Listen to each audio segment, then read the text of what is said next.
Salut à toi et bienvenue dans cette vidéo. Aujourd'hui, je vais te dévoiler le plan pour enfin avoir des abdos. On va voir ensemble sur comment construire ton format d'entraînement autour des abdos, comment les intégrer, le nombre de répétitions, le nombre de séries, la fréquence d'entraînement. Donc reste bien jusqu'à la fin de la vidéo et je vais tout expliquer. Pour commencer, on va parler de la structure. Déjà, le problème, c'est qu'on ne les traite pas de la même manière que les autres groupes musculaires. Je veux qu'ils soient traités comme des groupes musculaires à part entière. Que tu les traites de la même manière que tu travailles tes pectoraux, tes cuisses, tes bras. Le problème que je vois souvent, c'est que tu comptes trop sur le déficit pour avoir des abdos.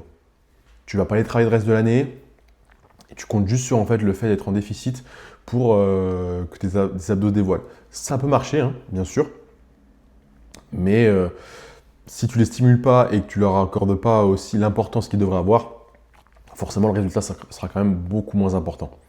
Donc ils ne pourront pas grossir, alors commence à les travailler dès maintenant.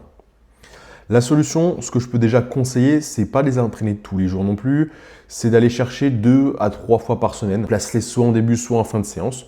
Ajoute entre 2 à 3 séries, un seul exercice, et que tu sois en déficit ou non, même que tu sois en période de surplus calorique, travaille tes abdos.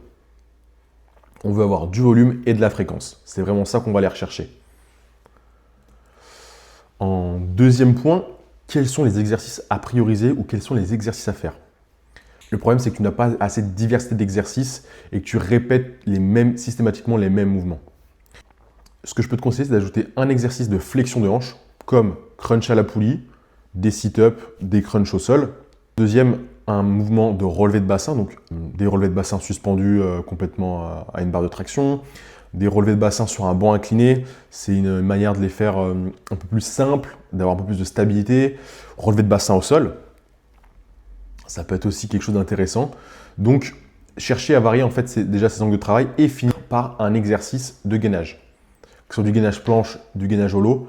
Ce que je veux, c'est qu'on vienne travailler le transverse en plus du grand droit. Pas besoin d'aller faire des circuits abdos de 15-20 minutes. Donc, tu peux voir sur internet ou copier des routines, ça ne sert à rien. Reste dans les choses simples. Pour le nombre de séries, tu vois, comme j'ai dit juste avant, ça sera entre 2 à 3 séries, un exercice par séance, entre 2 et 3 fois par semaine. Pour commencer, je trouve que c'est déjà une bonne fréquence d'entraînement.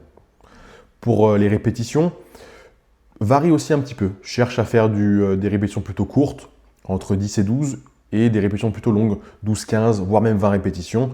Il n'y a rien de choquant là-dessus. Ce qui déterminera aussi ton choix de répétition, c'est ta faculté à garder une bonne exécution sur l'exercice et sur le long terme. L'exécution n'est pas bonne sur les abdos, que ce soit pour le gainage ou pour les mouvements de flexion de colonne ou relevé de bassin. Mais focalise-toi vraiment là-dessus, c'est ce qui rendra ton mouvement beaucoup plus efficace. Évite les flexions de hanche sur tes crunchs à la poulie par exemple, et applique-toi sur la flexion de colonne. Donc cherche à vraiment arrondir le dos et engager avec ta sangle abdominale.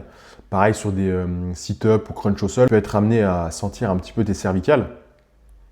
Ça, c'est que tu pousses la tête sur l'avant et que tu n'engages pas assez avec ta sangle abdominale. Pour les relevés de bassin, tu vas juste en fait monter les genoux ou monter les jambes en direction du plafond en fléchissant les hanches. Là, tu n'as aucun travail sur les abdos.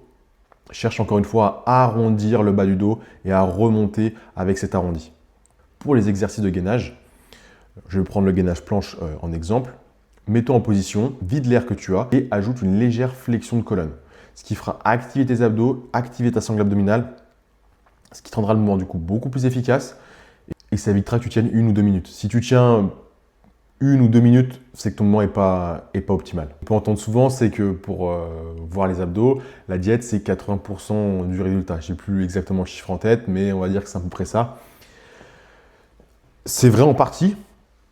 Bien sûr qu'avec un déficit calorique, tu seras beaucoup plus tracé, donc forcément beaucoup plus de définition. Là-dessus, on est d'accord. Mais encore une fois, si tu n'ajoutes pas de stimulus sur ton muscle, forcément le rendu sera quand même moins bien.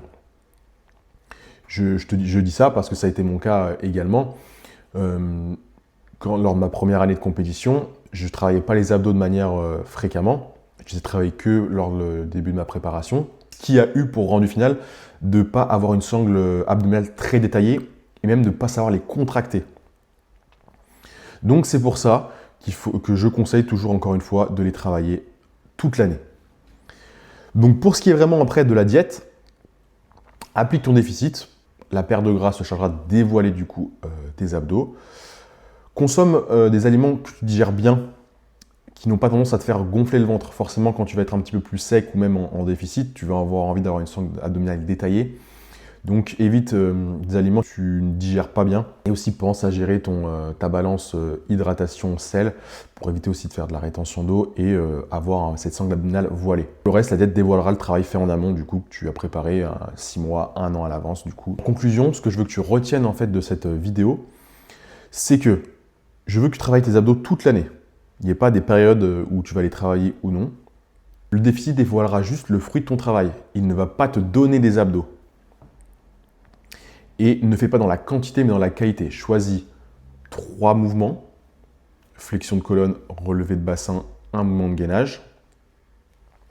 Et concentre-toi sur ton exécution. Ajoute aussi une fréquence d'entraînement 2 à 3 fois par semaine pour commencer. Tu peux remonter à 4 grands maximum. Varie aussi tes fourchettes de répétition et place entre 2 à 3 séries. J'espère que cette petite vidéo t'aura plu. Si tu as des questions, n'hésite pas à me contacter sur WhatsApp ou en DM sur Instagram. N'hésite pas à t'abonner également. Et sur ce, ciao!